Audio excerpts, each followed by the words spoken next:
Just really proud of our guys. Obviously, we've had this game.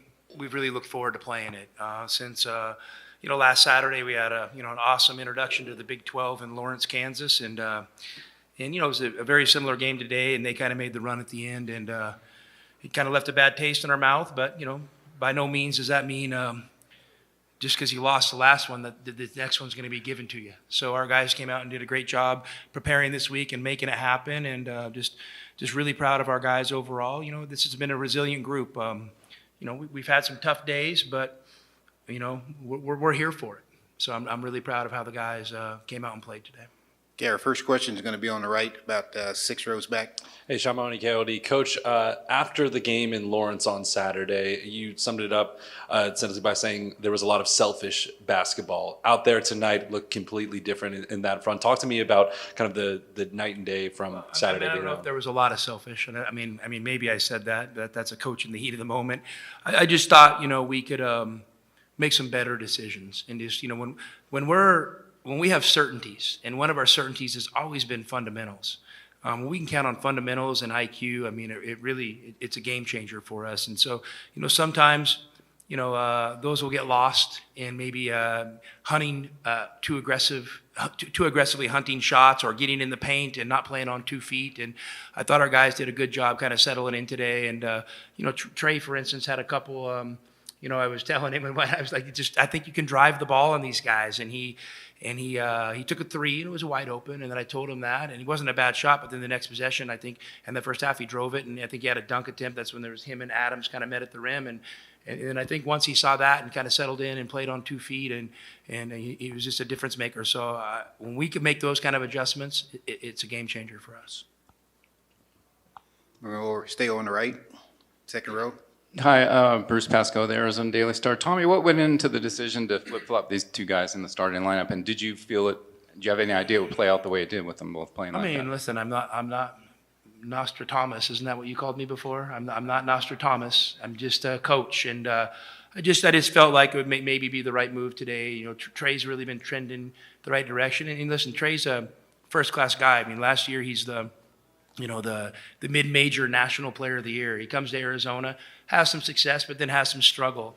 And, I kind of moved the lineup around, and he was nothing but classy the whole time. So, I felt like he was trending in the right direction, and I felt it was the right move. And, and Henri, I honestly asked Henri about it a couple of days ago, and he just totally easily said, Coach, I'm okay with anything. I don't care what you do. You do whatever you think is best for the team, and I'm here. I'll start. I'll come off the bench. I'll be the 8th guy. I'll be the 9th guy. I'll be the 6th guy, whatever you need me to be. So we have great guys that understand that it takes a group and more than just a starting 5.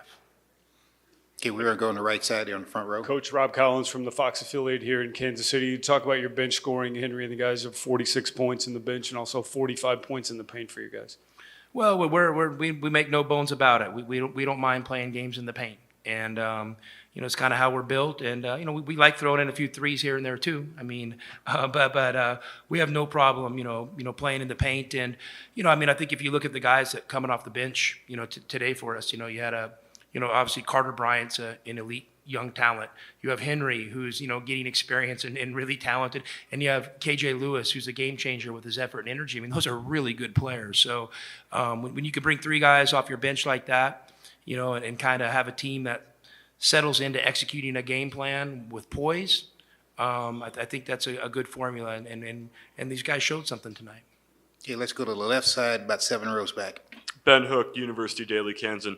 Coach, how much was your game plan and strategy going into tonight affected knowing that Kansas had gone 45 minutes the night before? You could talk yourself into everything, but, I saw that some of their players had played a lot of minutes. And the thing to me, that I thought was, I wasn't worried about fatigue, but I'm like, how can they play 40 and 38 minutes and not be in foul trouble? We got to be more aggressive and get these dudes in foul trouble. So that was more my approach, is I wanted to limit their minutes with foul trouble. And hey, that's why you play a 20-game regular season. And fortunately for our guys, we earned the double bye. And when you earn something like that, hopefully you can take advantage of it. So I'm sure it helped us a little bit today. Let's go to front row here on the left side. Coach David Smale, Field Level Media. Just talk about your initial thoughts about Texas Tech tomorrow night.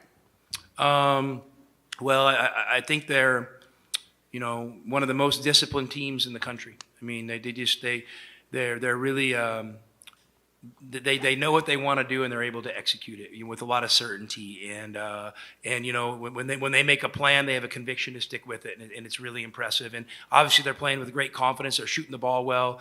They have two guys that are matchup problems, and they're big guys. They're 4 and they're 5, and it's just a great team, and they're having a great season. But guys, to talk to these guys, like, come on, I'm boring. Like, I'm tired of talking to you guys. Talk to these guys. Like, they were the guys out there performing today.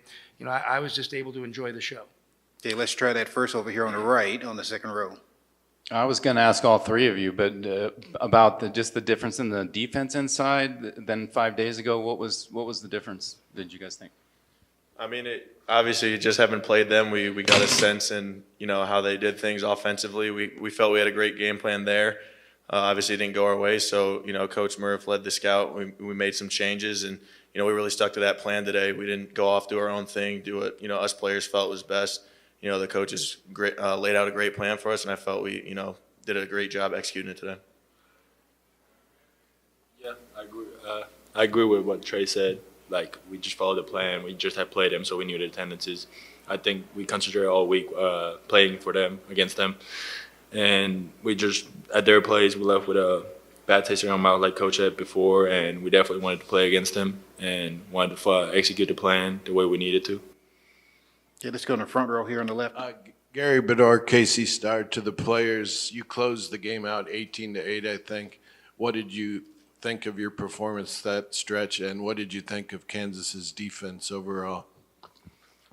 I mean, I just felt it was a great basketball game. It was very physical, and it just comes down to the plan that we had going into it, and then for me trying to do the best I can to lead through those moments because this is my last postseason playing college basketball. I don't have any eligibility left after this year, so really just locking in on playing every game like it is the last time that I'm going to step on the court and trying to pass that to these guys so they can all play with that same mindset. Because it really is win or go home, and I felt like we just executed that plan and played with a lot of heart down the stretch.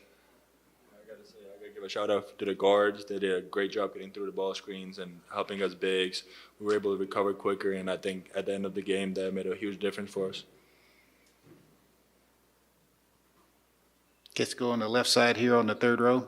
Hi, Melissa Guzalogu, Daily Wildcat. Henri, how did you keep up your momentum going into the second half to continue scoring? My teammate just put me in the right spots to score. They made easy passes. I got easy layups, easy shots. They gave me the ball down low. I got to the paint. Then I think playing off 2 feet helped me definitely.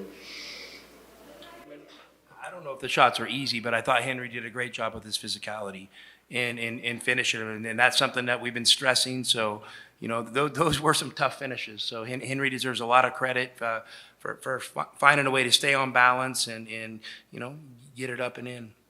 The other night, when you guys played Kansas, a couple things, couldn't find you guys' rhythm a little bit, but until the second half or maybe late in the first half. This game, it looked like you guys picked it right off the bat. What was the biggest change for you? When you play a team the second time, you know what you want to do. But I feel like, Kansas did a great job of making it tough for us. But I feel like our guys were steady, just getting to the paint, being poised, and finishing. What kind of strategy do you guys kind of take against Hunter this time around? It looked like you guys threw a lot more double teams his way. Yep. Anything else that you guys wanted to really emphasize tonight? Hunter's a great player. Last time we played him, he played phenomenal. Three-pointers, mid-ranges, around the basket. So just mixing it up and giving them different looks with different people, and he still made a couple, but overall our bigs and everybody did a great job. You guys, you guys had a big lead, and then they came back and took the lead for a second. But you guys weathered the storm. What was going through your mind, and how were you able to kind of fight through that and really persevere in the end? We knew basketball is a game of runs, so we made the first run. We had to be poised. You knew that they was gonna come back and make another run. But I feel like we did a great job. Just staying. Crowd was getting loud. Staying the course and just controlling the game. Thanks, all right. Carter, your first experience in the conference tournament, a little bit of a different environment. How did you enjoy it? What did you think? I loved it. Being a freshman, to be able to have a coaching staff that trusts me enough to put me in these moments, big time games, playing against a lot of older guys, guys that have been in national championship games and things of that nature. I mean, I'm just thankful to be out on the floor and compete against great basketball players. You came out hot. You hit your first 2 threes. Were you just feeling really good tonight, or was it within the flow of the offense? I mean, I think that's always your goal to kind of make shots, but I think that it was just opportunity flow, the offensive transition. They kind of lost me, so I got a good look at the rim. And then my first one, guy closed out with a short hand. And, I mean, I just let it go. Coach instilled trust in me. He said if I can, coaches told me if I can see the rim or if a guy that has his hand down, just let it go. So I let the ball go and went in. It looks like as the season's progressed, you've gotten more and more confident defensively. Yeah, for sure. What have been the subtle adjustments throughout the year that you feel confident in right now? I think watching film, I think that's literally been the biggest thing for me. Whether it's offensively or defensively, but I think it's helped me more defensively. Understanding where I'm supposed to be on the floor, understanding coverages, understanding, okay, my feet were too low on this one. There was no reason for me to step up. Okay, I need to be more physical so I don't get cracked on these screens. This guy's not a great shooter, so I can shoot under, just small stuff like that, and then going back and applying it in practice multiple days in a week. And then when we get to game time, it's nothing too hard. What's the biggest thing you've learned in the last maybe 2 months of the season? You got to play hard every night. I think that's one thing that's benefited me the most is just understanding you have to play hard every night. And playing hard is a skill. I say just playing hard. Not related to myself or anything like that, but I know the hardest thing when I was in college was you think you're playing hard, but then you see the tape and you're not. At all. Have you discovered that about yourself and learned how to fight through those and really be more aware, I guess? For sure. I think the biggest thing for me, I'm trying to be more aware of just rebounding the basketball. I mean, at my size, and I feel like me playing the 3 and 4, I got to have more will to go rebound the ball because I'm typically going to have a bigger, slower guy on me, or I'm going to have a smaller, faster guy, so I can kind of just bully him and push him down. So whether that's on the offensive side of the ball or defensive side of the ball, I just got to be able to rebound the ball and like going back to playing hard, just understanding win every rep, treat everything as a 1 for 1. Thanks. Looked like you got a little dinged up there for a second. Can you kind of explain what was going on? Yeah, I just strained a muscle, and I had to run it off, and I was good after that. Yeah. Take some medicine. As soon as you came back in, you hit a 3 without a beat. Was that like intentionally? You just want to get a shot up off the bat, or you just felt like it was coach ran the play up, and it was for me to either come off the screen, go downhill, and play 2 on 2 with Henri, or he went under the screen, so I had an open shot. This is your 3rd different conference tournament. Anything different about this one than the other 2? It's basketball game. Obviously, Kansas had a lot more fans than we did, but appreciate our fans for coming out. It was nothing different though. It's a basketball game. You good to go for tomorrow? Yeah, for sure. Cool. Appreciate you.